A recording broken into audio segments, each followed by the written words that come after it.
Victoria Sullivan smoothed down her emerald green dress one more time, trying to calm the nervous flutter in her stomach. At 34, she'd told herself she was past the anxiety of first dates, but sitting alone in the elegant restaurant with Christmas lights twinkling all around her, she felt every bit as uncertain as she had at 20.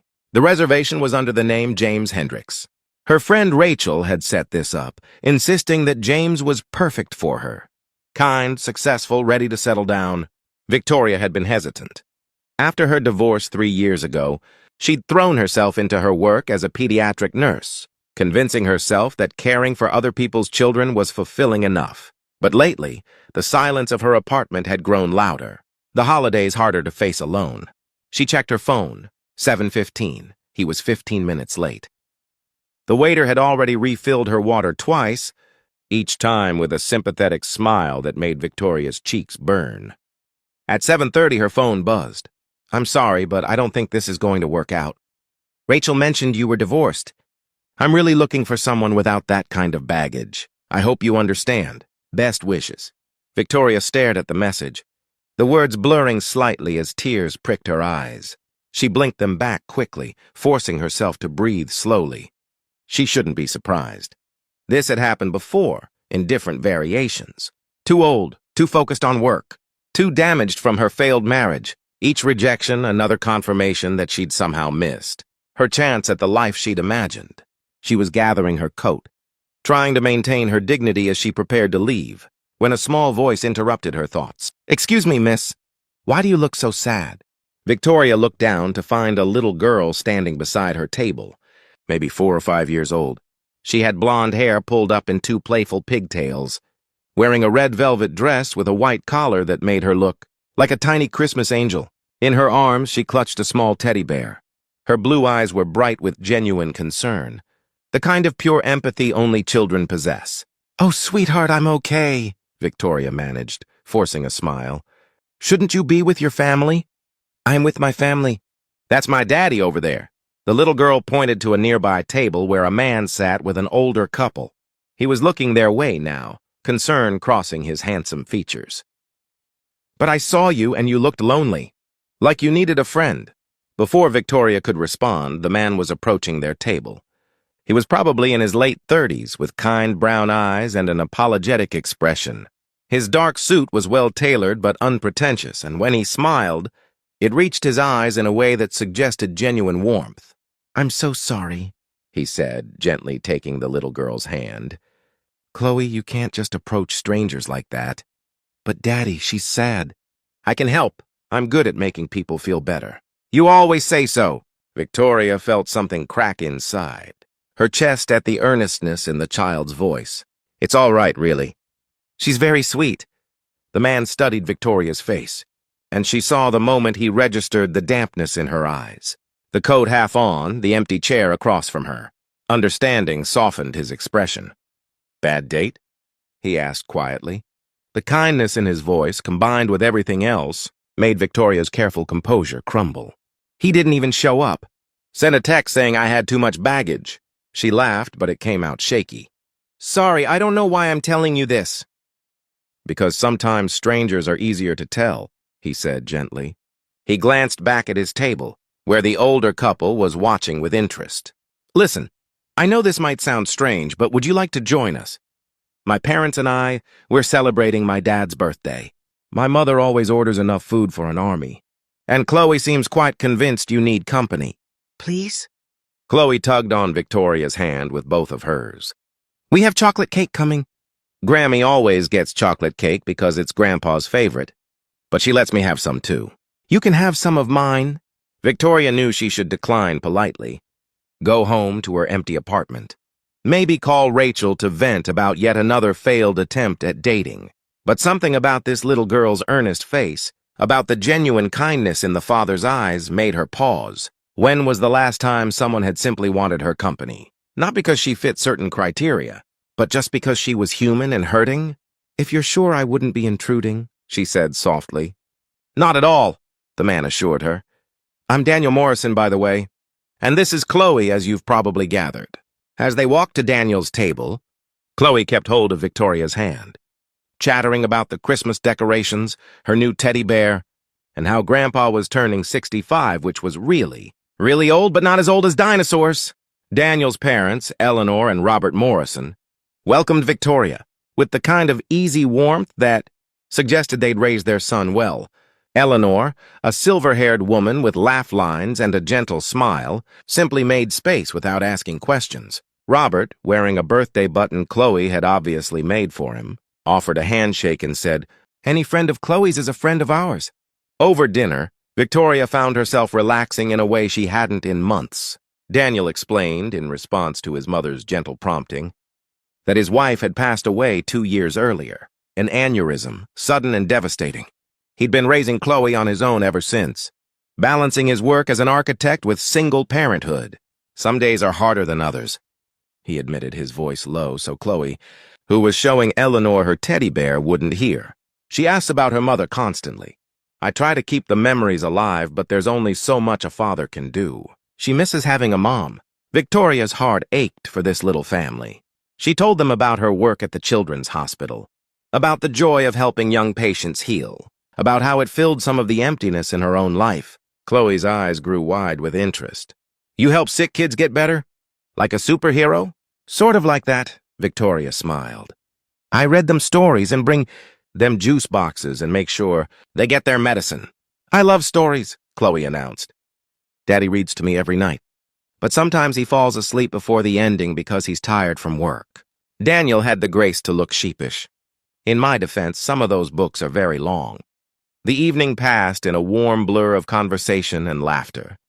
Eleanor shared embarrassing stories about Daniel's childhood. Robert told terrible dad jokes that made Chloe giggle.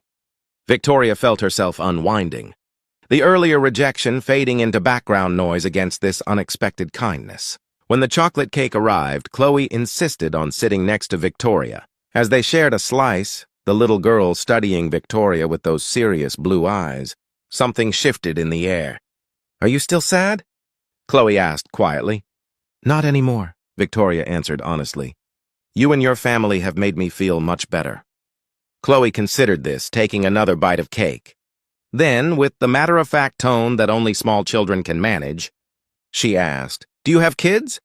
"No, sweetheart." "I don't." "Do you want kids?" Victoria felt her throat tighten. It was the question she'd been avoiding for 3 years, the one that hurt most to answer. "I did once. I always thought I would. But things didn't work out that way." Chloe nodded as if this made perfect sense. Then she set down her fork and turned to face Victoria fully. "My daddy is lonely too. I can tell because sometimes he looks sad when he thinks I'm not looking. And I don't have a mommy anymore, which makes me sad sometimes even though Daddy tries really hard." "Chloe, honey," Daniel started, clearly mortified. But Chloe wasn't finished. With the blunt honesty of childhood, she asked, "Can you be my new mom?" The restaurant seemed to go silent. Eleanor's hand flew to her mouth. Robert looked like he was trying not to smile. Daniel's face had gone red, and Victoria felt tears streaming down her cheeks before she could stop them.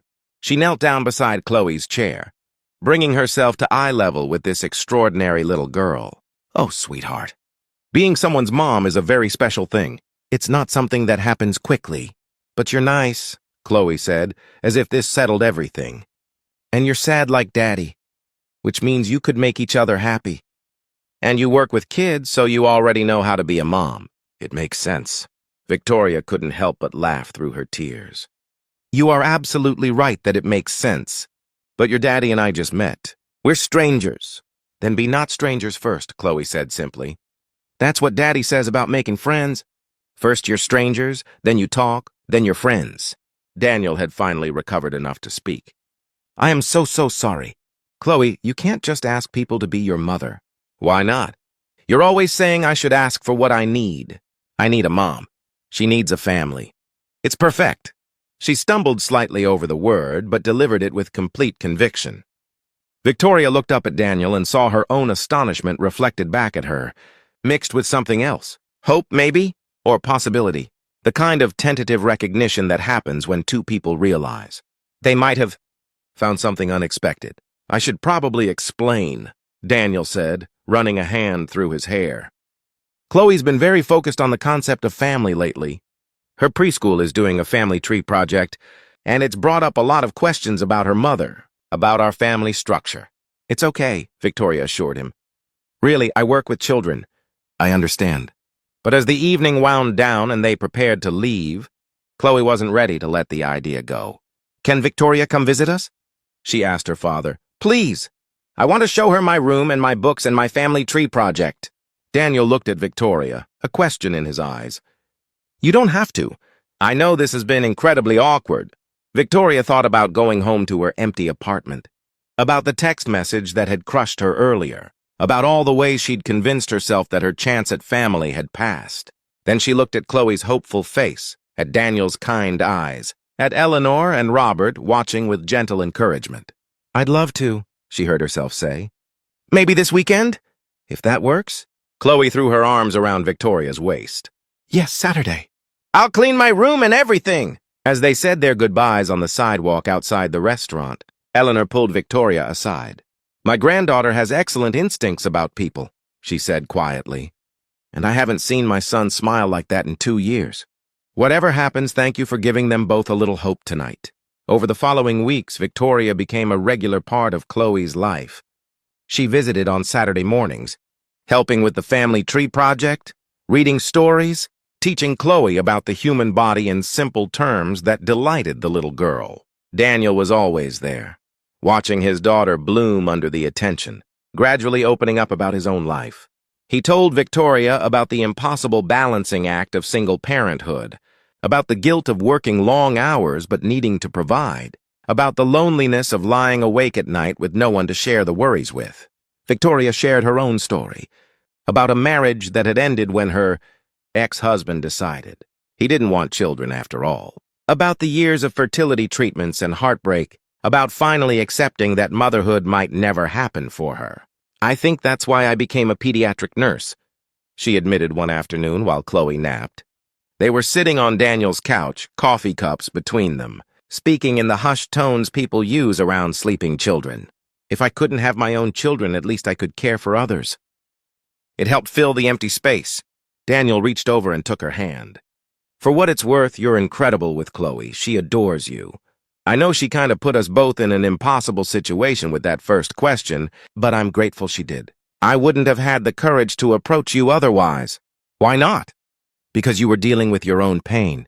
Because I thought maybe I was too broken to try again. Because loving someone and losing them destroyed me.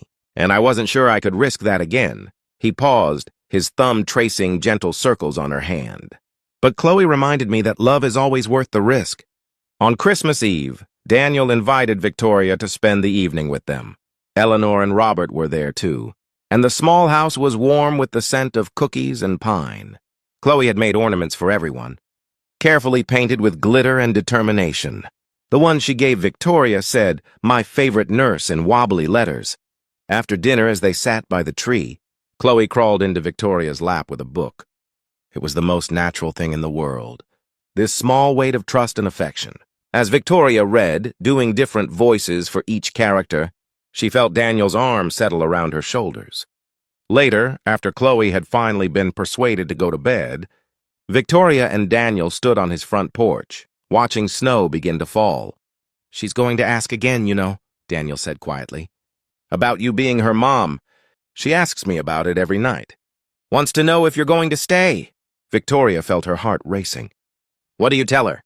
I tell her that love takes time, that families are built slowly, with care and patience, that wanting something doesn't make it happen instantly.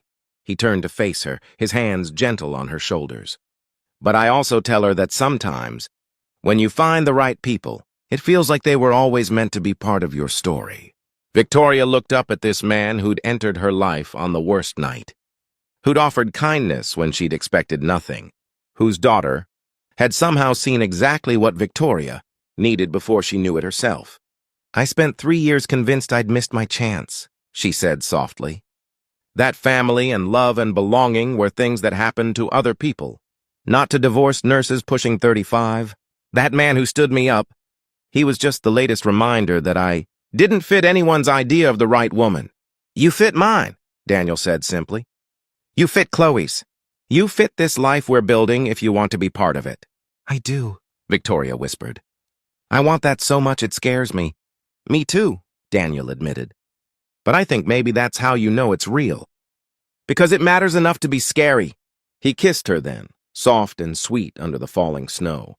And Victoria felt something in her chest unfold like a flower, finally finding light. 6 months later, on a sunny Saturday morning, Victoria moved her things into Daniel's house. Chloe helped, carefully carrying small items and announcing where everything should go. When they reached the bedroom that would now be Victoria's too, Chloe stopped. So you're really staying? Forever and ever? Victoria knelt down, taking both of Chloe's small hands in hers. I'm really staying, if that's okay with you. Can I call you Mom? The question, asked with such hope and seriousness, made Victoria's eyes fill with tears.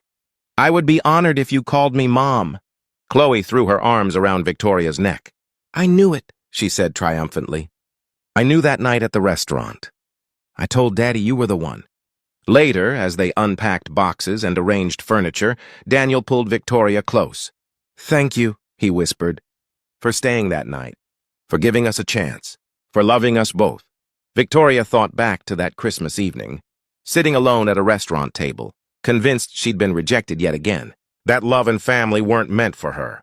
She thought about a little girl brave enough to ask a difficult question, about kindness offered freely, about the way sometimes our greatest blessings arrive in the moments we feel most broken. Thank you for seeing me, she said, for letting Chloe approach a sad stranger, for inviting me into your family, for showing me that it's never too late, that the right love finds you when you least expect it. From the hallway, they heard Chloe singing to herself, a made-up song about having the best family in the whole world. Daniel and Victoria looked at each other and smiled, this couple brought together by a child's wisdom and a Christmas miracle. Because sometimes the best things in life start with rejection and end with belonging. Sometimes it takes a 4-year-old to see what adults are too scared to hope for.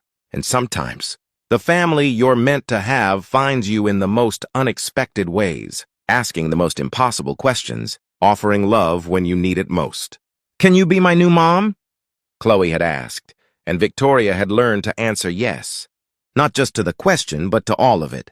To second chances and unexpected love, to healing and hope, to the beautiful messiness of building a family from broken pieces and brave hearts. And as snow began to fall outside their window, covering the world in white, Victoria finally understood what home felt like. It felt like small hands trusting yours, like a man who sees your scars and loves you anyway, like being chosen not despite your past but because of everything you've become. It felt like Christmas lights twinkling, like a little girl's laughter, like finally being exactly where you belong.